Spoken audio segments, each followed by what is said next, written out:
slavery, bondage, servitude. All in the past, no one bought and sold, beaten and exploited. But 27 million people are slaves today, more than at the height of African slave trading, and half of them are children. It's an over $30 billion a year industry, growing faster than drug and illicit arms trading. But is there a public outcry? And are there present-day abolitionists, people willing to take up the cause of those held captive? Today, modern emancipators have answered that call. Heroes who have dedicated their lives to combating the evils of slavery in all parts of the world. In Thailand, the sex industry feeds on the problems created by rapid industrialization, population growth, immigration, war refugees, and poverty. However, Annie Dieselberg, with her innovative jewelry company, Nightlight Design, has chosen to confront the sex industry of Bangkok head-on. Thailand is known around the world as a center of trafficking. It's source country, destination country, and transit country. And women from Thailand are literally, they are sent all over the world into the sex trade. A lot of them go from here to LA, a lot of them go to Germany, a lot of them go to places like Saudi Arabia, Hong Kong, all over the world. But Thailand is also, strangely, a place that brings in women from all over the world for the sex industry. And this area is one of the most international sex trade areas in Thailand. And on any given night, we can talk to women and children from as many as 14, 15 different countries in this area. 2 of the streetwalkers in the last 3 to 4 months have been murdered by their clients. And as one streetwalker said to us recently, I asked her, I said, are you afraid here on the street? Because 2 women from this street have been killed in the last few months. And she said, I want to die. If I die and I go to hell, it'll be better than this.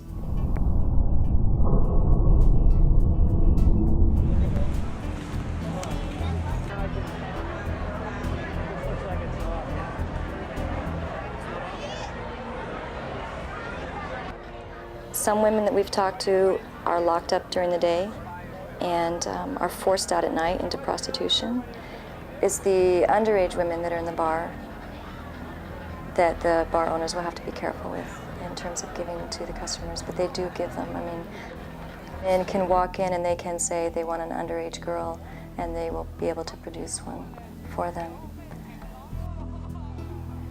Right before and right after, the customers come up and fondle them and proposition them, and you see the tears in their eyes, you see the emptiness, you see the longing, you see the distant look that's trying to escape the reality.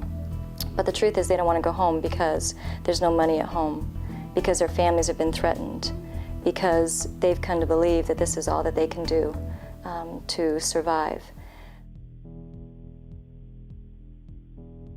I knew that something had to be done. I knew that there was injustice. I knew that the majority of these women did not want to do what they were doing, and given an opportunity, they would choose otherwise. And it's one thing to stand outside of a bar, to walk past it, and to see women dressed in seductive clothing, and to see them smile at a man walking by and say, hey, I love you, short time, and think that, you know, they're okay with what they're doing. But it's another thing to be sitting with them at the bar, and after they call out to a foreigner, they turn around and they have tears in their eyes, and they say, I never wanted to do this. I cried every night the first month that I was here, but I have to send money home, and I'd rather be doing anything else.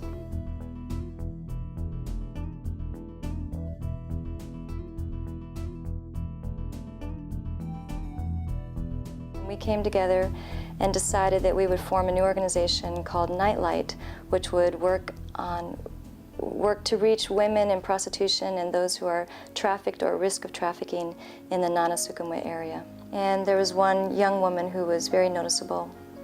So I called her over to talk to her, and she was 22. She had her first child when she was 13. She had 2 children. She'd only had a 2nd grade education, and she'd been working only 4 days. She didn't want to work there. She didn't want to continue. And so there I was with a situation. And when you hear something like that, I mean, I don't know how you can walk away and not do something. And so I paid the bar fee, paid the 500 baht, and took her out of the bar, and that's the fee for one night. Well, we had nothing, really, but I had been practicing making jewelry and thought that would be a perfect job for women coming out of prostitution.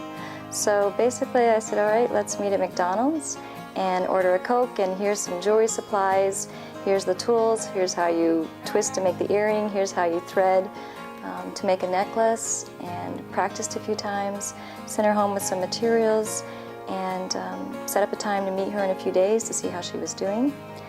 And within a couple weeks, we had our 2nd girl come. And the 2nd girl who came was one that I had known for 6 years already.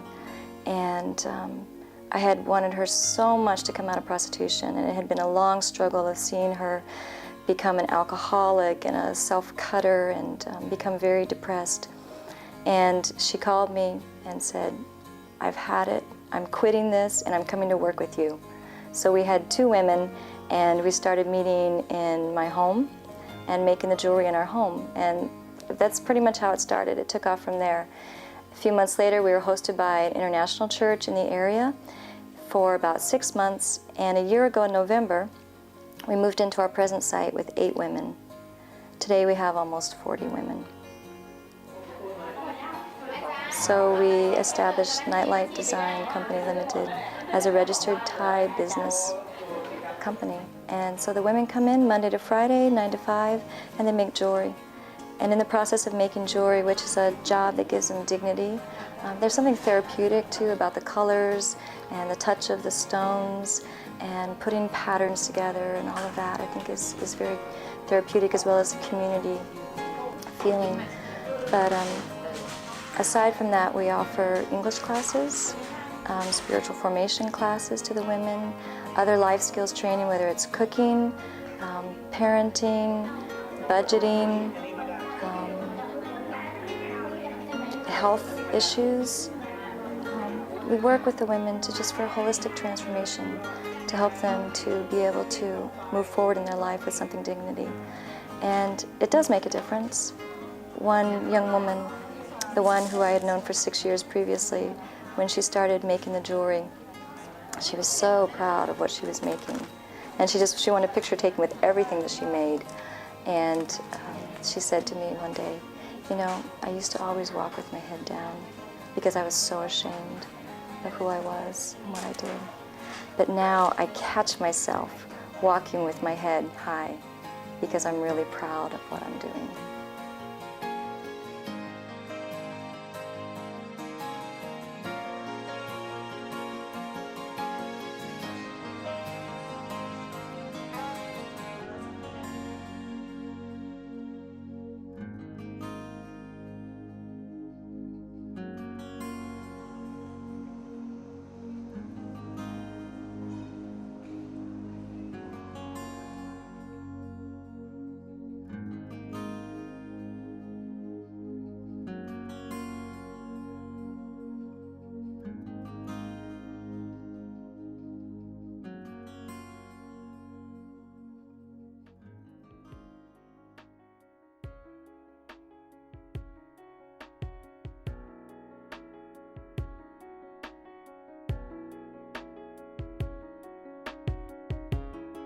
The Polaris Project was named after the North Star, which was the star that guided slaves along the Underground Railroad to the freedom of the North. Based in Washington, D.C., the Polaris Project has worked both to stop global slave trading and to influence changes in the laws here in the United States.